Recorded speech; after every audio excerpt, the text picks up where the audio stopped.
Here's one thing I absolutely know about you. No church leader sets out to build an unintentional church.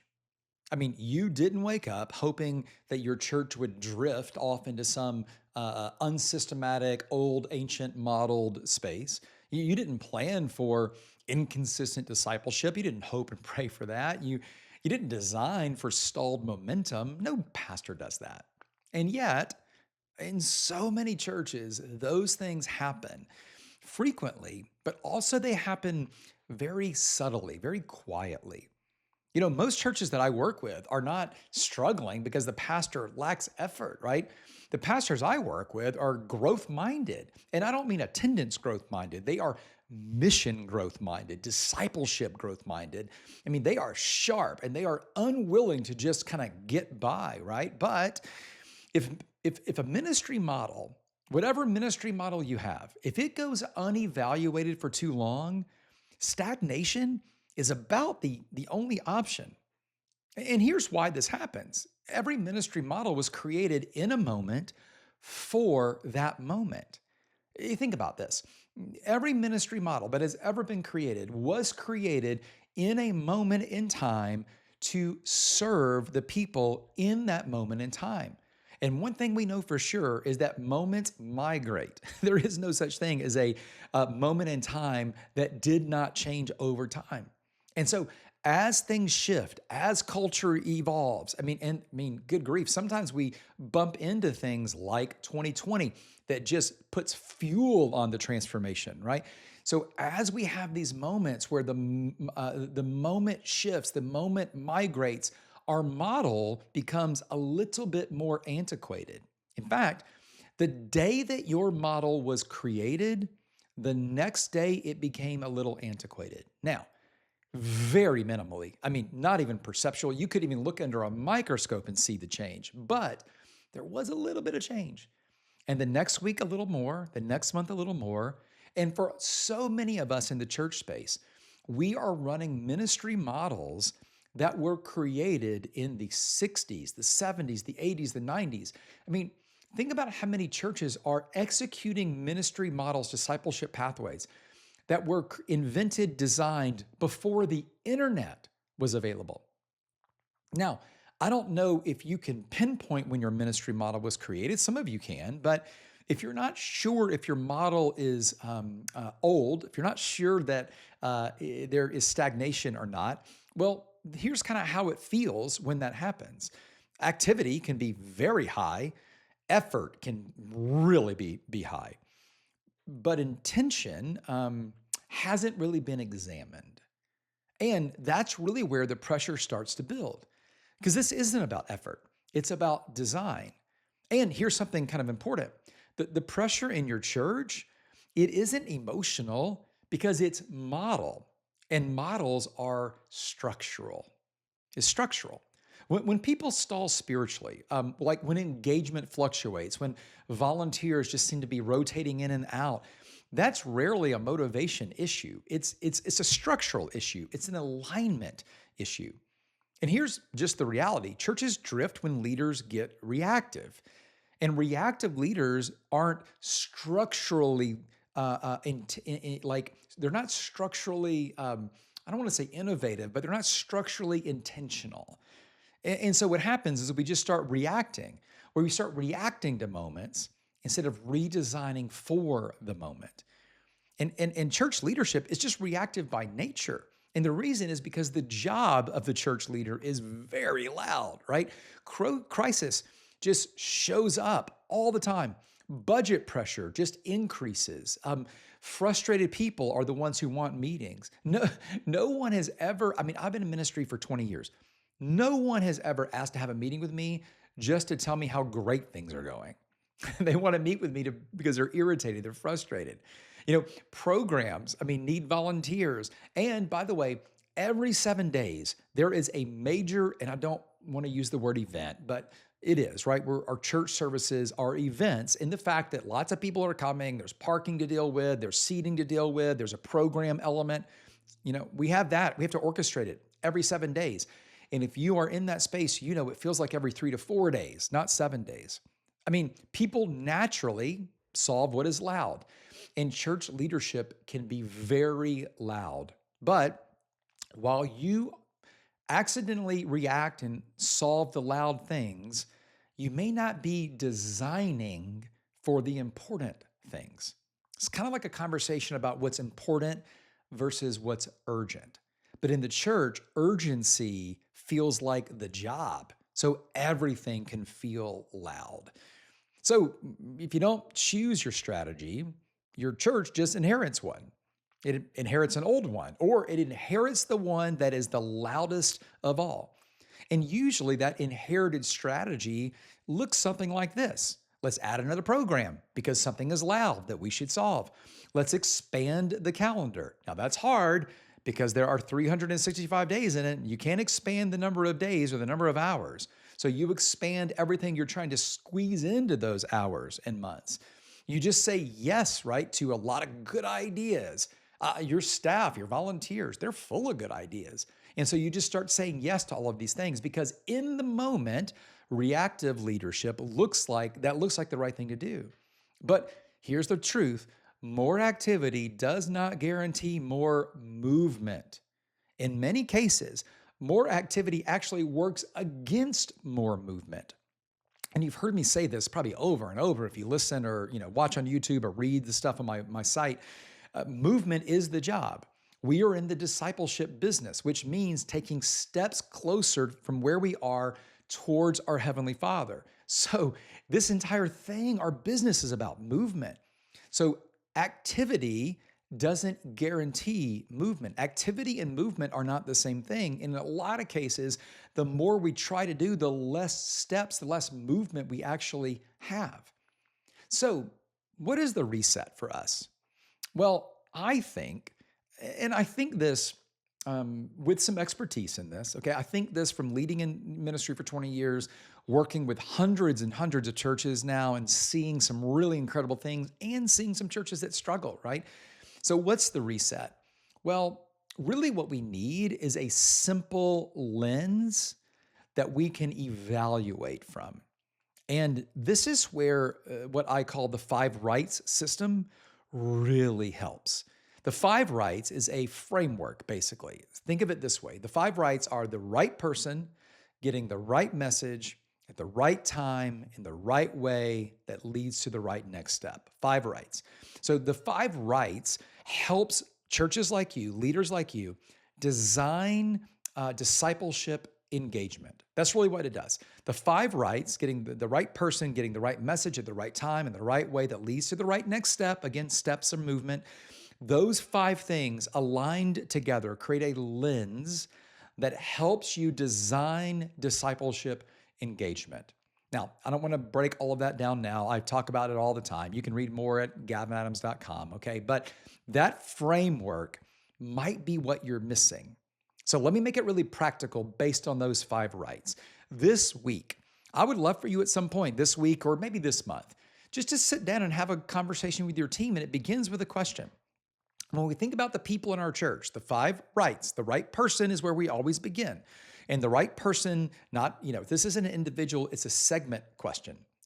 Our non-believers we call seekers that are showing up. Our brand newer believers are called students because they're learning information about their life in Christ, and it's an information gathering space. Our next category of people, there are 4 total. Our third category we call shapers. They're beginning to actively shape their life to look more like Jesus. They've moved from information to now deeper application. And then our highest level we call stewards. These are our most mature believers. They are people who are disciples who are now replicating themselves and making disciples. Those are our 4 categories. So when you think about those 4 categories, what category of people are we successfully engaging and inspiring forward? And on the flip side, are there any categories that we are just really struggling to engage forward? Now, I do not want to answer this question for you. Well, I can't. It's your context, your church. However, I would tell you in almost every case, in almost every church I work with, the category that people do better with, that churches seem to do better with, are that second category, students. Because We, in a way, as churches, are typically information factories. We put out a lot of content, a lot of information, and students need a lot of that information. And so we tend to attract a lot of those people. However, most churches struggle to inspire and equip people forward to begin moving from information to application. And therefore, we end up stalling people out. For instance, have you ever had somebody at your church, and I know you have, say, we just don't feel like we're being fed as much here. And so they decide to change churches. Now, what they typically find when they change is more of the same. Why? Because churches tend to be information factories. And so they go to the other church and maybe it feels deeper. Maybe they use more Hebrew and Greek words, right? I mean, sometimes people say deeper because they just want it to be more confusing. But what we're really trying to figure out is how to move people from step 1 to 2 to 3 to 4. Segment those segments, moving people categorically through those. So when you think about each of these 4 segments, where are you finding fruit? And where are you struggling to inspire and equip people to move forward? That's really the right person question. So if you can't answer that clearly, well, everything downstream is probably going to be a little fuzzy for everybody. And I suspect everyone in your church probably isn't maximizing their discipleship opportunities either.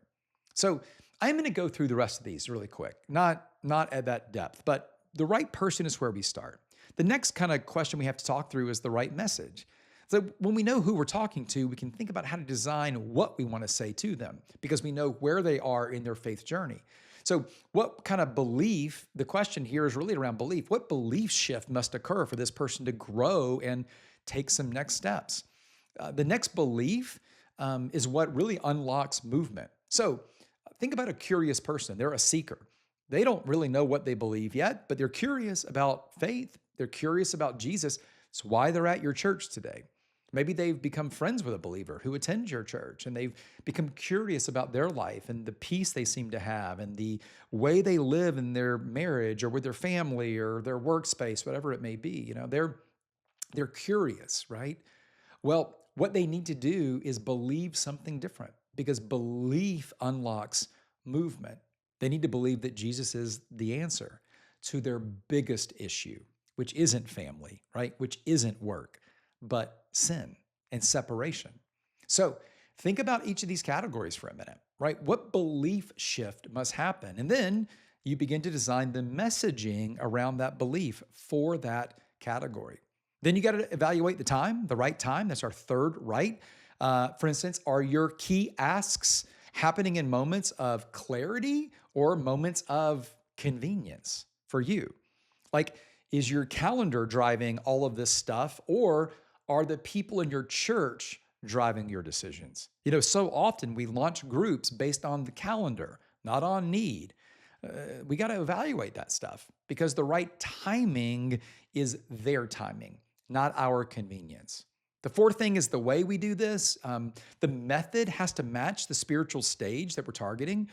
Like if engagement is low in your church, you don't just increase intensity, right? You really need to adjust the methods because each of these different categories of people really do better in a different method. I'll give you a very quick example. And again, I've written about this a lot. You can read more at gavinadams.com. But a seeker doesn't do great in a small group where they may be asked to pray or share openly about their faith. They're not ready for that. They're curious. Large group settings are perfect for them because there's a level of anonymity that can exist in that space. A small group experience that is more conversational about faith, where they are surrounded by people like them, though, now that can be a good way, our fourth category, the right way for them. Or in some cases, an individual mentoring relationship with somebody who isn't there to convert them, but is there to just connect and have conversations with them. Remember, they're curious. They're skeptical, they're cautious, but they're curious. Each of these four categories have different needs, have different reasons that they are in the space they are in. So matching the way to the person and the reason becomes really helpful in helping them do the last thing, the fifth right, to take the right next step.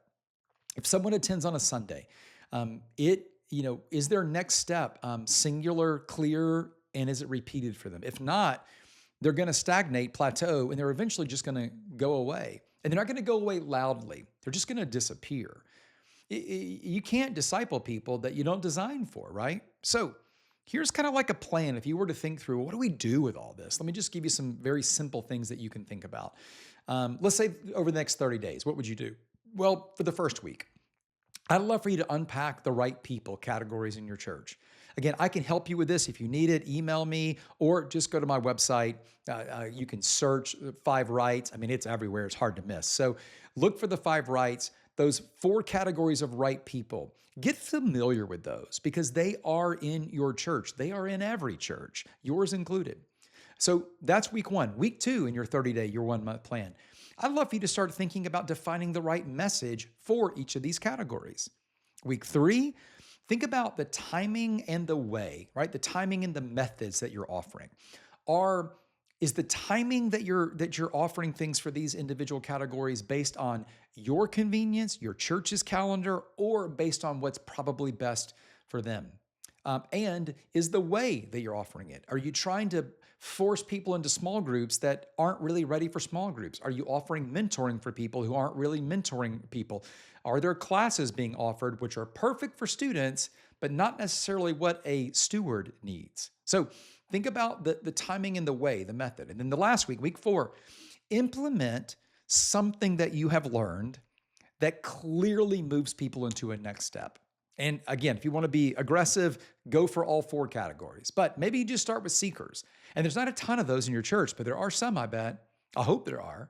What if you could figure out how to generate messaging, timing, and the methodology, the way for a seeker so that they can take that right 5th next step to move them from where they are closer to putting their faith in Christ? And after you do this, don't just implement that one thing and then go a week later, it didn't work and you're bored and moving on. Give it some time. Give it 90 days. I mean, give it 6 months, but measure it along the way. And don't just measure lag metrics. Measure steps to see what kind of momentum you're finding. Momentum always follows alignment, right? And I know you already are working so hard. This is not an invitation to work harder. This is really about designing something with a lot more purpose. I mean, I can't promise you, but the more intentionally you design, the easier the work actually gets and the more life change people experience. I mean, the only thing more exhausting than leading a church is probably leading a church that's drifting. So let's stop the drift.